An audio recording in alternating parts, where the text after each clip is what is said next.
मुझे लगता है कि शायद मैंने फाइनली वो प्लॉट क्रैक कर लिया है जो स्पाइडरमैन ब्रांड न्यू डे को सेटअप करेगा। हमें काफी टाइम से पता था कि मार्क रफेलो ब्रूस बैनर के रूप में वापस आ रहा है इस मूवी में, और रिसेंटली जॉन बर्नथल का पनिशर भी कंफर्म हो गया। बट ऑनेस्टली एक बात मेरे दिमाग में अटक गई थी, ब्रूस और पीटर मतलब इनका कनेक्शन क्या है। एमसीयू में इन दोनों ने प्रॉपर्ली एक सीन भी शेयर नहीं किया, एक सिंगल कन्वर्सेशन तक नहीं। तो पहले तो मैंने सोचा भाई हल्क स्पाइडरमैन की मूवी में क्यों, और फिर ऊपर से फ्रैंक कैसल मतलब पनिशर भी। ये कॉम्बो देख के मैं बिल्कुल कंफ्यूज हो गया, कौन सी स्टोरी को स्पाइडरमैन, हल्क और पनिशर तीनों को एक ही जगह चाहिए। बट फिर मैंने वही किया जो मैं हमेशा करता हूँ जब मार्वल कोई कर्व बॉल थ्रो करता है। मैं सिंपली चिल हो गया, अपनी कॉफी बनाई और हर एक क्लू दोबारा देखना शुरू करा। जैसे जैसे मैंने डॉट्स कनेक्ट किए एकदम से सब क्लिक हो गया। और मैं मानता हूँ ये टॉम हॉलैंड का रिसेंट इंटरव्यू ही वो मिसिंग पजल पीस था। उसने डायरेक्टली कुछ रिवील नहीं किया, बट जितना बोला बस उतना काफी था थियरी असेंबल करने के लिए। अब मुझे काफी सॉलिड आइडिया है कि ब्रूस बैनर इसमें क्यों इन्वॉल्व है, पनिशर का एंट्री पॉइंट क्या है और मूवी का किक ऑफ कैसे होने वाला है। तो अगर तुम रेडी हो चलो एक्सप्लोर करते हैं कि स्पाइडरमैन ब्रांड न्यू डे का रियल सेटअप क्या हो सकता है। रिसेंटली टॉम हॉलैंड ने अपना celeb filled pro am padel tournament host किया अपनी ब्यूरो ब्रूइंग ब्रांड को प्रमोट करने के लिए। इवेंट के बाद उसने एक इंटरव्यू दिया और वहां से स्पाइडरमैन 4 के रियल क्लूज लीक होने शुरू हुए। सरफेस लेवल पर उसने ज्यादा कुछ नहीं बोला, पर अगर ध्यान से उसके वर्ड्स को डिकोड करो जैसे मैंने किया तो तुम भी वही डॉट्स कनेक्ट कर पाओगे।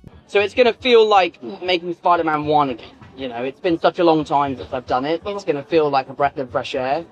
And I think the fans are going to be over the moon with what we're playing. ध्यान दो, टॉम हॉलैंड ने ये बोला, ये बिल्कुल ऐसा लगेगा जैसे हम स्पाइडरमैन 1 दोबारा बना रहे हो। यू नो, काफी टाइम हो गया है मैंने ऐसा कुछ किए हुए। ये एक फ्रेश हवा जैसा फील होने वाला है और मुझे लगता है फैंस तो खुशी से पागल हो जाएंगे जब वो देखेंगे हम क्या बना रहे हैं। यहाँ थोड़ा पॉज करो, उसके वर्ड्स को फील करो। Making Spiderman 1 again, breath of fresh air, fans over the moon. अब देखो, जब टॉम स्पाइडरमैन 1 बोलता है टेक्निकली वो होमकमिंग की बात कर रहा होता है, लेकिन मेरे हिसाब से उसने ये वर्डिंग डेलिबरेटली चूज की क्योंकि जो वाइब वो हिंट कर रहा है वो एक तरह का ओरिजिन स्टोरी रीसेट लग रहा है, सिर्फ होमकमिंग का कंटिन्यूएशन नहीं। अब जंप करते हैं दूसरे क्लू पर। कुछ टाइम पहले कॉस्मिक सर्कस के एलेक्स पेरेस, जिनका मार्वल स्कूप्स का ट्रैक रिकॉर्ड काफी सॉलिड है, उनसे एक सवाल पूछा गया, स्पाइडरमैन ब्रांड न्यू डे में हल्क होने वाला है तो क्या वो विलन बनेगा या फिर मेंटर टाइप रोल होगा पीटर के लिए, और क्या ये डूम्सडे प्रोजेक्ट से भी डायरेक्टली कनेक्टेड है। एलेक्स ने जो रिप्लाई दिया वो यहाँ इंपॉर्टेंट है। उसने कहा, what I heard involves a connection dating back to the earliest days of the MCU and exploring some uncharted territory for both characters personal histories. अब यहाँ डॉट्स कनेक्ट करो। व्हाट इफ वो कनेक्शन ये है कि ब्रूस बैनर अपने experimental phase में unintentionally वो रेडियो एक्टिव स्पाइडर क्रिएट कर देता है जो बाद में पीटर पार्कर को बाइट करती है। सोचो जरा, हमने पीटर का ओरिजिन सिविल वॉर और होमकमिंग में सुना है, लेकिन एमसीयू ने कभी ओरिजिन दिखाया नहीं। और अब नो वे होम के बाद जब दुनिया को पीटर का एग्जिस्टेंस ही याद नहीं, ये परफेक्ट टाइम है वापस उस ओरिजिन को एक्सप्लोर करने का, लेकिन एक एमसीयू ट्विस्ट के साथ। और इससे ज्यादा स्पाइडरमैन 1 वाइब्स क्या होगी कि रिवील होके ब्रूस बैनर हल्क बनने से पहले अननोइंगली पीटर की पूरी जिंदगी चेंज कर चुका था। मेरी थ्योरी के हिसाब से ये ऐसे फिट होता है, हल्क बनने से पहले, गामा एक्सपेरिमेंट्स के बिगड़ने से पहले Bruce super soldier serum recreate करने की रिसर्च कर रहा था, और उस रिसर्च का एक साइड प्रोजेक्ट था जेनेटिक एनहांसमेंट यूजिंग स्पाइडर्स। उनका गोल स्पाइडरमैन बनाना नहीं था, वो एक और कैप्टन अमेरिका बनाना चाहते थे। और इसी प्रोसेस में एक एनहांस्ड स्पाइडर लैब से एस्केप हो जाता है और आगे चल के वही स्पाइडर पीटर को बाइट कर देता है। इस थियरी की ब्यूटी ये है कि एमसीयू ने कभी बताया ही नहीं कि स्पाइडर आया कहां से, किस लैब से, किस साइंटिस्ट ने बनाया। नॉर्मन ऑसबॉर्न कंफर्म नहीं, कर्ट कॉर्नर्स नहीं, कोई ओरिजिन शोन ही नहीं था, एक ब्लैंक स्पेस। और ब्रांड न्यू डे उसी ब्लैंक स्पेस को फिल कर सकता है। बैनर प्लस पीटर का अर्ली एमसीयू लिंक एग्जैक्टली वही अर्लीस्ट डेज कनेक्शन जिसका टीज एलेक्स पेरेस ने दिया था। इससे एक और चीज ब्रिलियंटली रीबिल्ड हो जाती है जो पहले से ही हमारी आंखों के सामने थी, बस हमने नोटिस नहीं की। स्पाइडरमैन होमकमिंग में पीटर की फिजिक्स क्लास के अंदर वॉल पर एक रो में साइंटिस्ट के फ्रेम्ड पोर्ट्रेट्स लगे हुए थे। न्यूटन के साथ ब्रूस बैनर का फोटो भी वहां था। उस टाइम सबको लगा कि बस एक क्यूट ईस्टर एग है, लेकिन अगर ब्रूस का पीटर के ओरिजिन में एक्चुअल रोल था तो ये ईस्टर एग रेट्रोएक्टिव फोरशैडोइंग बन जाता है। मतलब मार्वल ने हिंट पहले ही दे दिया था, बस हम समझ नहीं पाए। और सच बोलूं तो पीटर और ब्रूस का साइंस के थ्रू कनेक्टेड होना बहुत नेचुरली फिट भी करता है। दोनों जीनियसेस, दोनों अपनी पावर्स के कॉन्सिक्वेंसेस से स्ट्रगल करते, दोनों का लाइफ एक गलत एक्सपेरिमेंट की वजह से फॉरएवर चेंज हो गया, या फिर पीटर के केस में गलत नहीं, शायद राइट एक्सपेरिमेंट। तो अगर बैनर ने इनडायरेक्टली वो रेडियो एक्टिव स्पाइडर बनाई तो ये सिर्फ ओरिजिन को पैच नहीं करता, ये फ्यूचर के लिए एक साइंस ब्रोस डायनामिक का फाउंडेशन सेट करता है जो एमसीयू में अब तक हमें कभी देखने को नहीं मिला, और थीमेटिकली भी परफेक्ट सेंस बनाता है। याद करो, ब्रूस को स्पाइडरमैन के बारे में पहले कभी पता ही नहीं था। There's an Ant-Man and a Spider-Man?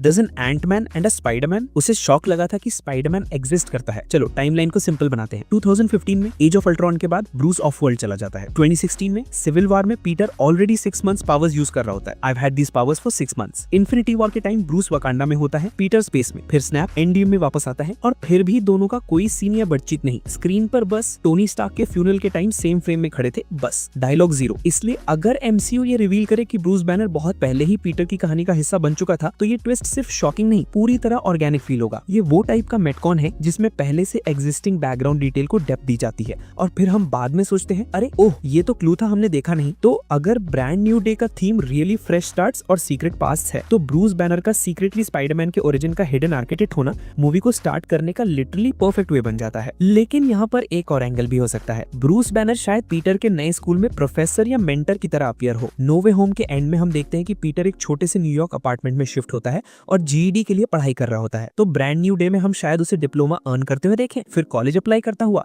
और यहीं पे एमसीयू फाइनली इंट्रोड्यूस कर सकता है एम्पायर स्टेट यूनिवर्सिटी यानी ईएसयू। और ईएसयू का मतलब ग्वेन स्टेसी, हैरी ऑसबॉर्न या फिर माइल्स मोरालेस का फॉर्मल एमसीयू एंट्री विंडो। लेकिन सच बोलो, आप मार्क रफेलो को सिर्फ बैनर मोड में वॉक एंड टॉक करने के लिए नहीं लाते। अगर हल्क मूवी में है, हल्क आउट जरूर होगा। और यहीं पर एंटर होता है mister negative. Brand new day title खुद कॉमिक्स से लिया गया है और उसी स्टोरी लाइन में मेजर विलन इंट्रोड्यूस होता है मार्टिन ली एके मिस्टर नेगेटिव। और रिसेंटली रिपोर्ट्स भी आई हैं कि मार्वल एक 30 से 50 साल के एशियन एक्टर को कास्ट करना चाहता है स्पाइडरमैन 4 के लिए, जो मार्टिन ली से बिल्कुल मैच करता है। अब थ्योरी का मेन पार्ट, मार्टिन ली अब फीस्ट चलाता है, वही ऑर्गेनाइजेशन जिसे आंट मे ने अपनी जिंदगी डेडिकेट की थी। सामाजिक तौर पर वो नोबल हम्बल कम्युनिटी हीरो लगता है, बट बिहाइंड द सीन्स वो एक क्रिमिनल एम्पायर चला रहा होता है। किसी कन्फ्रंटेशन के दौरान वो ब्रूस बैनर को टच करता है अपनी नेगेटिव एनर्जी के साथ और ब्रूस हल्क आउट हो जाता है, बट इस बार ग्रीन हल्क नहीं बल्कि ग्रे हल्क, सैवेज और अनस्टेबल, मिस्टर नेगेटिव के कंट्रोल में। इससे दो मैसिव चीजें अचीव होती हैं। नंबर 1, हल्क डीपावर्ड हो जाता है, मतलब अब स्पाइडरमैन प्लस पनिशर के अगेंस्ट 3-वे फाइट रियलिस्टिकली पॉसिबल है। नंबर 2, हमें finally comic accurate Hulk redesign मिलता है।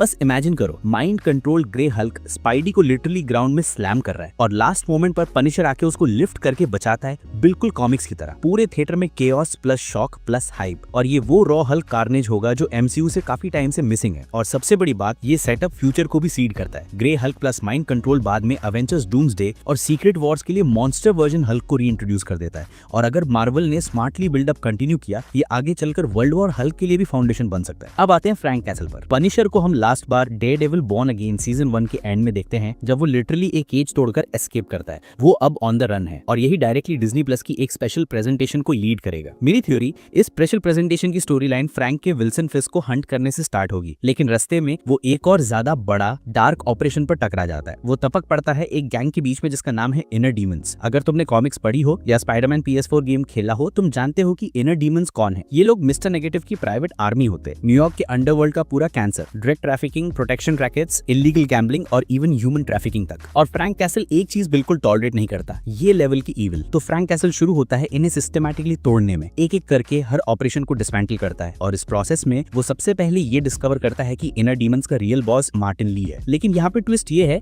मार्टिन ली सिर्फ क्राइम बॉस नहीं, पब्लिक के लिए फीस्ट का नोबल रिस्पेक्टेड लीडर है। लोगों की नजरों में वो एक सेवियर है और पीटर के लिए वो आंट मे की मेमोरी को जिंदा रखता हुआ लगता है, गुडनेस का सिंबल। तो अब इमेजिन करो वो मोमेंट जब फ्रैंक पीटर के सामने आके सीधा बोलता है, ली वैसे इंसान नहीं है जैसा तुम समझते हो रेड, वो एक गंदा साला क्रिमिनल है और पूरी सिटी को शैडो से कंट्रोल कर रहा है। यहाँ से इमोशनली हैवी कॉन्फ्लिक्ट स्टार्ट होता है। पीटर के लिए ये वो आदमी है जो मे की मेमोरी को जिंदा रखता हुआ लगता है, लेकिन फ्रैंक के लिए ये एक और रैबिड एनिमल है जिसे निकालना जरूरी है। फ्रैंक के लिए बात ब्लैक एंड व्हाइट है, लेकिन पीटर के लिए ये फर्स्ट रियल मॉरल क्रॉसरोड्स बन जाता है। फ्रैंक कैसल को ना लेगेसी से कोई लेना देना, ना रेपुटेशन से। उसके लिए सीधा सा रूल है, बुरा आदमी दिखा मतलब डाउन, बस। और अब सीन क्या बनता है, एक साइड स्पाइडरमैन जो दिल से सोचता है और दूसरी साइड पनिशर जो स्कूप और ट्रिगर से। दोनों हीरोज, दोनों right in their own way, लेकिन फिलॉसफी पूरी ऑपोजिट। और सर्कमस्टेंसेस उन्हें फोर्स कर रही हैं साथ काम करने के लिए। और स्टेक्स को और हाइट पे ले जाने के लिए सोचो, अगर मार्टिन ली भी सीक्रेटली विल्सन फिस्क को ही टारगेट कर रहा हो, मतलब ब्रांड न्यू डे बराबर mister negative versus king pin का कोलिजन कोर्स। दो अलग अलग क्राइम लॉर्ड्स, दोनों न्यूयॉर्क को अपनी तरीके से कंट्रोल करना चाहते और बीच में स्पाइडरमैन एंड पनिशर फंस गए एक पूरी स्ट्रीट लेवल वॉर के क्रॉस फायर में। लेकिन जितना कूल ये सब लग रहा है, उतना ही याद रखना चाहिए, ये अभी सिर्फ थ्योरी है। अभी तक मार्वल ने ऑफिशियली कंफर्म नहीं किया। हो सकता है बैनर मूवी में बस कॉफी पीने आए और वापस चला जाए। तो हाँ, इस पूरे सेटअप को एक gamma radiated grain of salt के साथ लो, लेकिन मैं जेन्युइनली होप करता हूँ कि इसमें से कुछ तो रियलिटी में कन्वर्ट हो। स्पाइडरमैन ब्रांड न्यू डे के पास पोटेंशियल है एक ऐसा स्टोरी लाइन डिलीवर करने का जहाँ ओरिजिन को दोबारा दिखाए बिना ओरिजिन का इमोशनल पे ऑफ दिया जाए। है, नए villains, actual stakes, unexpected alliances और पीटर का डार्कर और स्ट्रीट लेवल जर्नी की तरफ इवॉल्व होना। जब तक ट्रेलर या ऑफिशियल सिनॉप्सिस नहीं आता, ये सिर्फ एक पॉसिबल पाथ है, लेकिन ये वो पाथ है जो मैं ऑनेस्टली देखना चाहूंगा। आप बताओ कमेंट्स में, क्या तुम्हें ये थ्योरी पसंद आई? क्या तुम देखना चाहोगे gray hulk tearing through New York या मार्टिन ली को next big street level threat बनते हुए? जो भी था मैंने तुम्हें बता दिया, but I want to hear you guys कि तुम्हें क्या लगता है। Let me know in the comments. मैं मिलता हूँ अगले वाले में। Tata, subscribe.